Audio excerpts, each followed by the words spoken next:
Layers of Fear is a blisteringly fast haunted house ride, full of surprises, mind-bending rooms, and a palpable sense of terror. Players assume the role of a famous painter, one who suffered a recent traumatic event that has begun to plunge the painter into a psychological breakdown. Players will guide the painter as he attempts to conquer his creative block and find catharsis to the trauma that has torn himself and his family apart. The game is gorgeous, visually and auditorily. The soundtrack, while mostly minimal, is haunting, melancholic, and beautiful.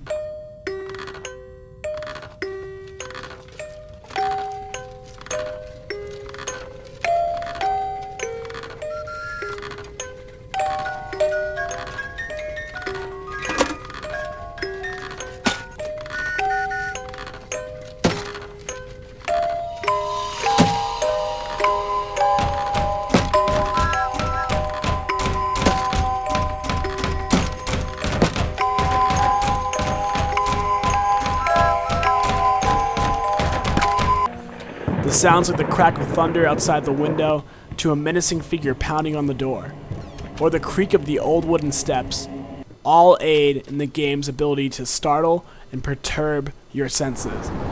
The only issue is sometimes the sound will suddenly clip out while you walk into another room, and clip back in when you return. It's not a huge shortcoming, but in a game that relies on its ability to immerse you in its world, it works against it by reminding you it's a game. While not entirely a technical achievement, especially since there is some slight frame rate issues, the art design of the Victorian-era mansion is incredible. Bloober team nailed the aesthetic of the era, from the hand-operated elevator that takes you from one dreaded floor to the other, to the sturdily made antique furniture that fills the house, to unreliable lighting of candles and early-century electricity. As a player, you will feel like you were transported to the 19th century. The paintings that cover the walls blur the line between alluring and repulsive, drawing your gaze and evoking feelings of distrust. Color is also effectively used, and the juxtaposition of bright greens, reds, oranges, and blues expertly draw your eye to certain horrors or aid in your navigation through the mind-bending mansion. The art assets aren't simply surface-level beauty either. They aid in telling the story. Complementing the art direction, the environmental storytelling is nearly masterful, showcasing developer Bloober team's attention to detail. Nearly every room gives you a bit of insight into the grander narrative of the game. A wine bottle spilled over a sofa, accentuating the protagonist's alcoholism, discarded drawings, highlighting the artist's obsession with perfection, or a child's foreboding doodle, hinting at signs of domestic abuse. Needless to say, the game is full of detail. Further accentuating the detail in the game are the notes scattered around the mansion.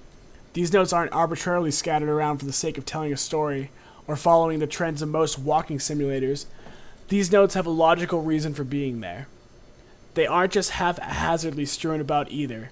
The game requires you to dig through drawers, cabinets, tables, and desks to find them. All add to their sense of naturalness. These notes don't feel like a cheap way of laying on the exposition, and for that, I applaud the developers. The story itself isn't wholly original, but embraces its own cliches in a way that lend itself both thematically to the gameplay and the character. It's rewarding uncovering parts of the tale through the environment as well as the notes, the drawings, and the internal character monologues.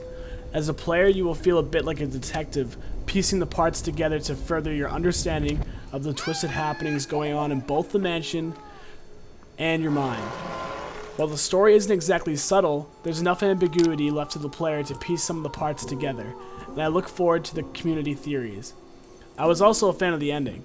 I could see how some people might feel deflated by it, but I found it to be the proper way to conclude, as well as staying true to themes established in the story and gameplay.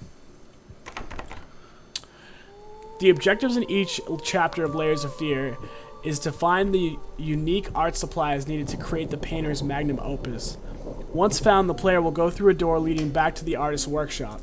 Here the player will then add it to the unfinished painting and watch through a stunning animation the painting begin to take shape. This creates a satisfying gameplay loop that visually rewards player progress as well as create a bit of cohesion in an otherwise disjointed jaunt through the shifting mansion. The minute-to-minute gameplay through the mansion is best described as a first-person narrative exploration game through a twisted and haunted funhouse of horror. The layout will constantly shift and evolve around you. Doors will disappear, hallways will go on forever, a passage you went through before will suddenly become a brick wall. Paintings come to life, ooze into the floor, or completely shift into something sinister. Some rooms have a slight puzzle element to them where the player will have to figure out how exactly to proceed to the next room. The surreal mansion is the main draw of the game, and for better or worse, the game lives and dies by it. The pacing is relentless. Nearly every room has something to shock you or disturb your senses. I personally found this to be complementary to the player's character's lost grip on reality. You can't trust your own senses, sound misleads you, your sense of direction and place is lost. It feels like a nightmarish trek. I can certainly understand some people becoming desensitized to it, as well as some being completely turned off by the shock-a-minute gameplay. Hitchcock, this is not. The game also has some diminishing returns on some of its shock value and tricks, especially in the final sequence of the game that has you questionably locating checker pieces to solve a puzzle. This section felt out of place to me, as well as a tad directionless, and it furthermore did a poor job of expressing what the player had to do. This sequence stands out in part due to how expertly the game is able to subtly guide players' attention to the solutions in the environment or to a horrific sight in the background. The game is $20 and about 3 to 4 hours long with 3 different endings. I found the length more or less perfect, especially as the game began to wind down towards the end. I do believe the price is a fair representation of what you get. The issues I had with Layers of Fear did little to hamper my enjoyment of the game. Layers of Fear absolutely succeeds at what it sets out to do, and if you are even a casual fan of horror, you owe it to yourself to check it out. And finally, if you liked the video, please thumb me up and subscribe. If you didn't like the video, thumb me down, and please provide some constructive criticism. Thank you.